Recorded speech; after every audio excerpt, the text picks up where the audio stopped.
ఓం శాంతి. ఈరోజు Murali date 18th May 2026. బాబా చెప్తున్నారు, మధురమైన పిల్లలు, మేము ఈశ్వర్య ఫ్యామిలీకి చెందిన వారము.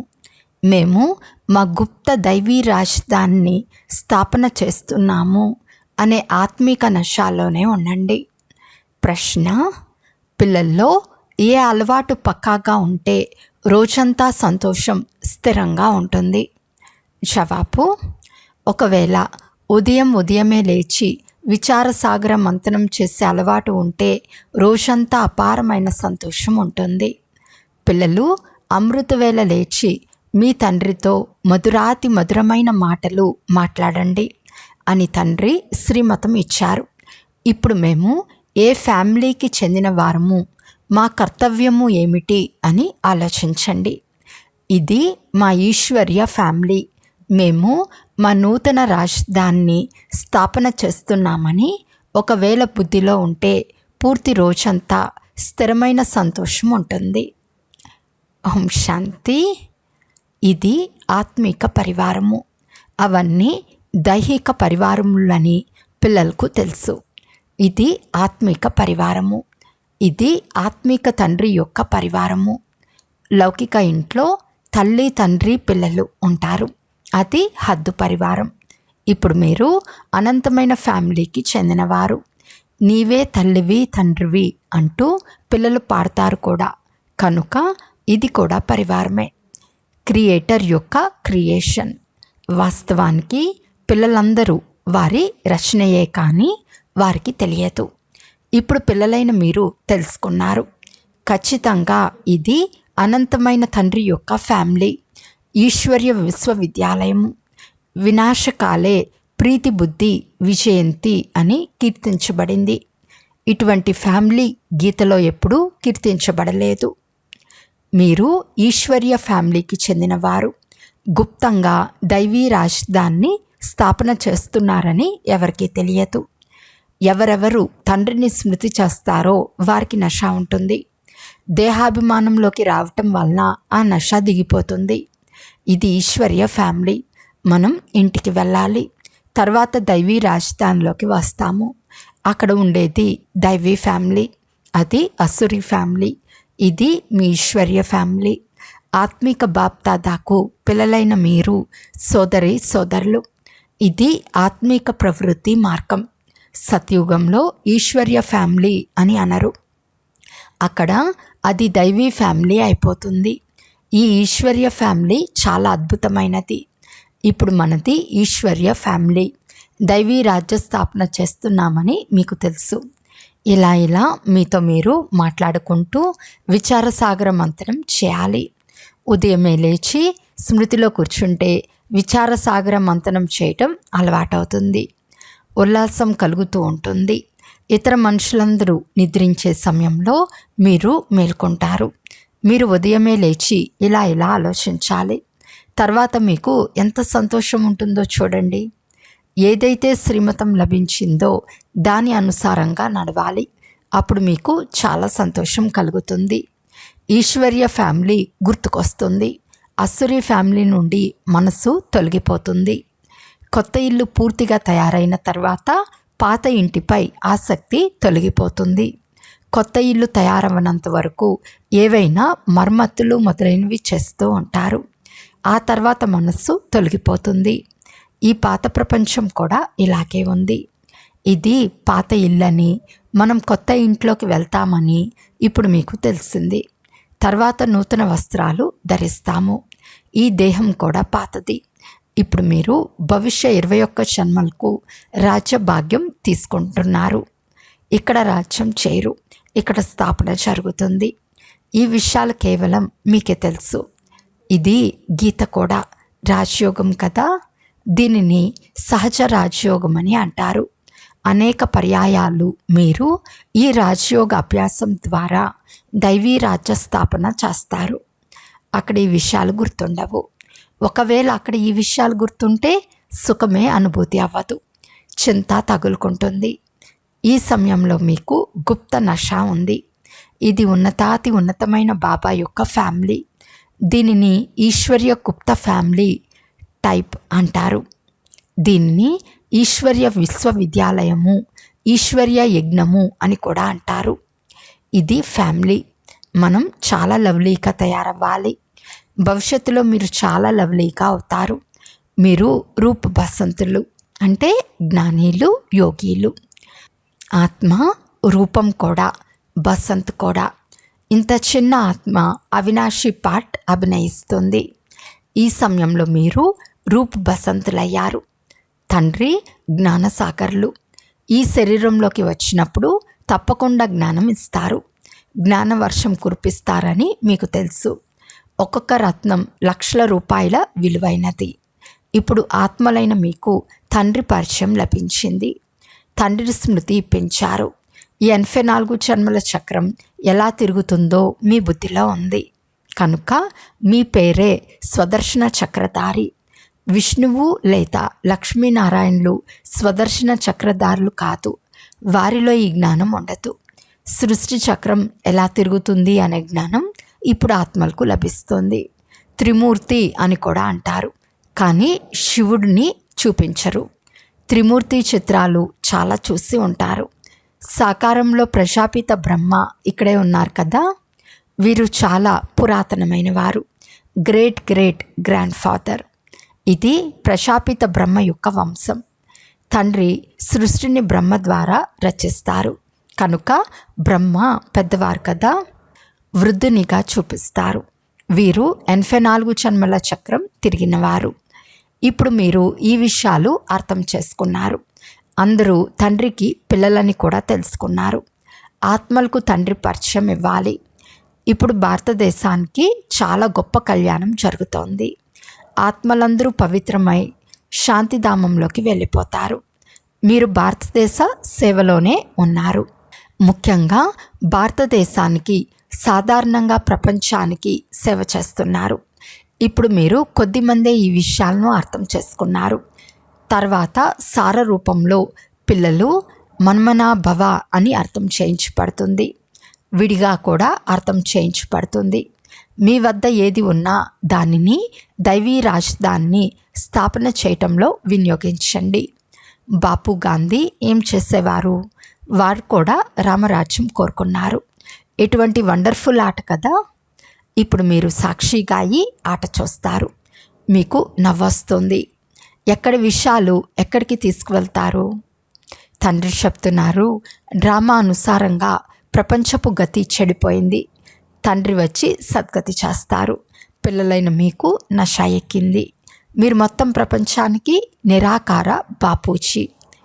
ఈ బ్రహ్మ కూడా ఎవరి సంతానము? శివ్ బాబా సంతానము.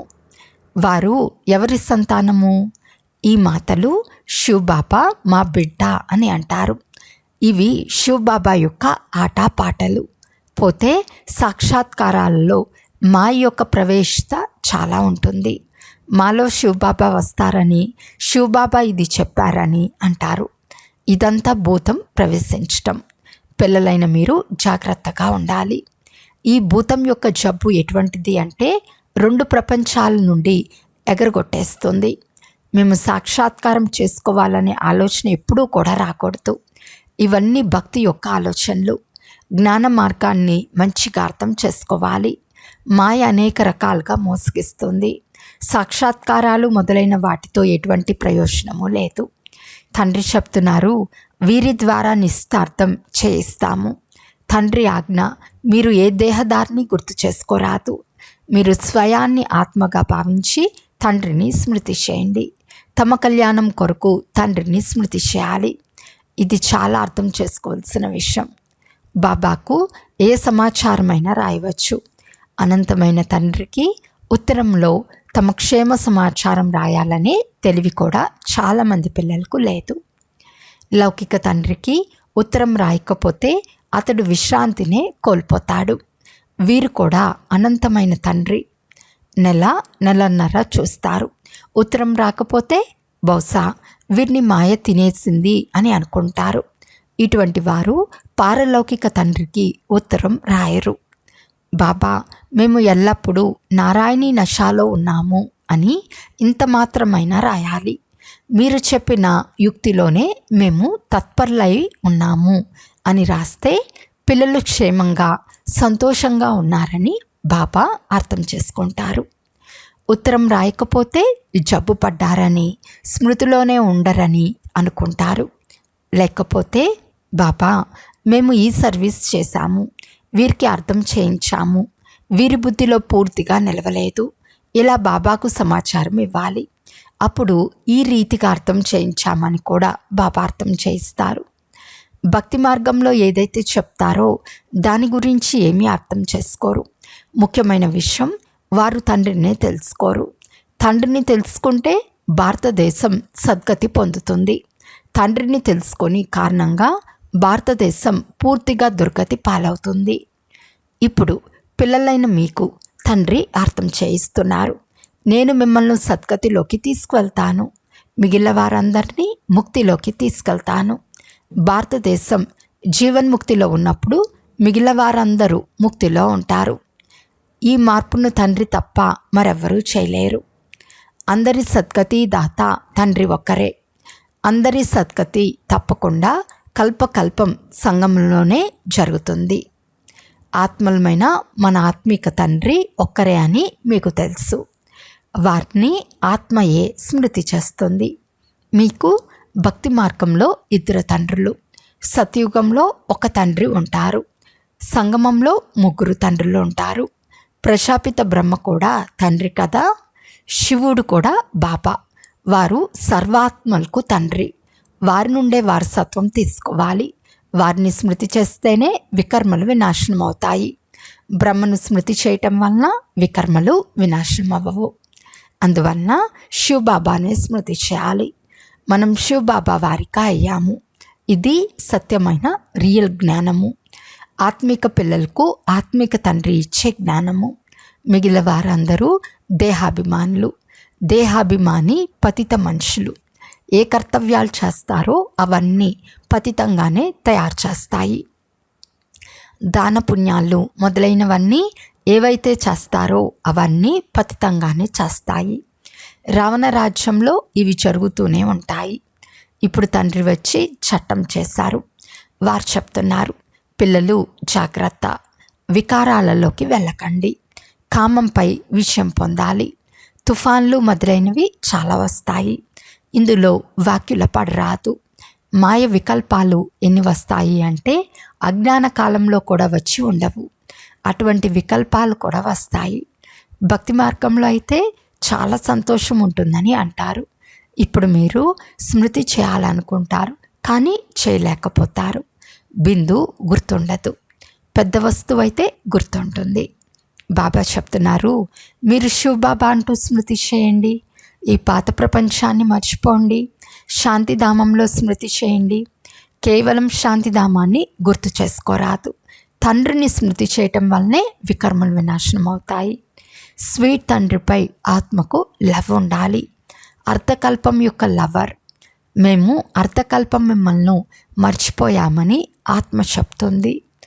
బ్రాహ్మణీలు ఇక్కడికి ఎవరినైతే తీసుకొస్తారో చాలా జాగ్రత్తగా నిశ్చయబుద్ధి కలవారినే తీసుకురావాలి. ఒకవేళ ఇక్కడికి వచ్చి వెళ్ళిన తర్వాత పతితమైపోతే దండన బ్రాహ్మణికి పడుతుంది. కనుక బ్రాహ్మణి మీద చాలా బాధ్యత ఉంది. బాబా ఈ రథాన్ని తీసుకున్నారు. వీరు అన్ని విషయాల్లో అనుభవం గలవారు. ఇక్కడ మురికి విషయం ఏదీ లేదు. పరస్పరం నవ్వుకోవటం, ఆడుకోవటం, మాట్లాడుకోవటం వీటిని ఎవరు కాదనరు. పోతే ఏ ఆత్మతోనైనా కొద్దిగా ప్రేమ కలిగినా తర్వాత చాలా పెరుగుతూ పోతుంది. వారు గుర్తొస్తూ ఉంటారు. కనుక దీని నుండి కూడా అతీతంగా వెళ్ళాలి. ఇప్పుడు మీరు ఇంట్లో కూర్చున్నారా లేక సత్యుగంలో కూర్చున్నారా? ఇంట్లో కూర్చున్నాము. తండ్రి పిల్లలను ఇంట్లో చదివిస్తారు. ఇది మీ అందరి ఇల్లు. ఇక్కడి నుండి బయటికి వెళ్తే ఇలా అనరు. ఇక్కడ చాలా మంచి నష ఉంటుంది. దేహాభిమానాన్ని వదిలిపెట్టాలి. దేహి అభిమానికి అయినట్లయితే జాతి, తెగ ఈ భేదాలన్నీ తొలగిపోతాయి. పాత ప్రపంచం తమో ప్రధానంగా ఉంది. అందులో భేదభావం ఇంకా పెరిగిపోతూ ఉంటుంది. తర్వాత సత్యుగంలో ఒకే భాష ఉంటుంది. ఏ భేదభావము ఉండదు. అచ్చా, మధురాతి మధురమైన అపురూపమైన పిల్లలకు మాతాపిత బాప్తాతాల ప్రియ స్మృతులు మరియు గుడ్ మార్నింగ్. ఆత్మీక పిల్లలకు ఆత్మీక తండ్రి నమస్తే. ఆత్మీక తండ్రికి ఆత్మీక పిల్లల యొక్క ప్రియ స్మృతులు మరియు నమస్తే నమస్తే నమస్తే. ధారణ కొరకు ముఖ్య సారము. ఫస్ట్ పాయింట్, ఏ దేహదారి గుర్తు రాకూడదు అంటే ఎవరిని ప్రేమించరాదు. దీని నుండి కూడా అతీతంగా వెళ్ళాలి. చాలా జాగ్రత్త వహించాలి. మా యొక్క వికల్పాలతో గాబరా పడకూడదు. విజయులు కావాలి. సెకండ్ పాయింట్, సాక్షాత్కారాలలో మాయ ప్రవేశత చాలా ఉంటుంది. ఈ భూతం ప్రవేశించటం నుండి తమను కాపాడుకోవాలి. తండ్రికి తమ సత్యమైన సమాచారం తెలియచేయాలి. ఈరోజు వరదానము. ప్రతి విషయంలో సారాన్ని గ్రహించి ఆల్రౌండర్గా తయారయ్యే సరళ పురుషార్థి భవ. ఏ విషయాన్ని చూస్తున్నా వింటున్నా దాని సారాన్ని అర్థం చేసుకోండి. ఏ మాట మాట్లాడినా ఏ కర్మ చేసినా అందులో సారం నిండి ఉండాలి. అప్పుడు పురుషార్థం సరళమైపోతుంది. ఇటువంటి సరళ పురుషార్థి అన్ని విషయాల్లో ఆల్రౌండ్గా ఉంటారు. వారిలో ఏ లోపము కనిపించదు. ఏ విషయంలోనూ ధైర్యం తగ్గదు. మేము ఇది చేయలేము అనే మాట వారి నోటి నుండి వెలువడదు. ఇటువంటి సరళ పురుషార్థి స్వయం కూడా సరళ చిత్తులుగా ఉంటారు. ఇతరులను కూడా సరళ చిత్తులుగా చేస్తారు. స్లోగన్: సాధనాలు ఉపయోగిస్తూ వాటి ప్రభావం నుండి అతీతంగా తండ్రికి ప్రియమైన వారిగా తయారవ్వండి. అవ్యక్త సూచన: సదా అచంచలమైన స్థిరమైన ఏకరస స్థితిని అనుభవం చేయండి. ఏకరస స్థితిని తయారు చేసుకునేందుకు ఒకరిని తప్ప ఇంకేది చూస్తున్నా చూడకండి. ఏవైతే చూస్తున్నారో ఆ వస్తువులేవి ఉండవు. ఏ దృశ్యాన్ని చూస్తున్నా ఎందుకు, ఏమిటి అనే ప్రశ్నలు ఉత్పన్నమవ్వవు. అప్పుడే ఏకరసంగా స్థిరంగా ఉండగలరు. ఇవే వ్యర్థ సంకల్పాల అలజడికి కారణము. ఈ క్యూ సమాప్తమైన తర్వాతే సంపూర్ణత వస్తుంది. అచ్చా, ఓం శాంతి.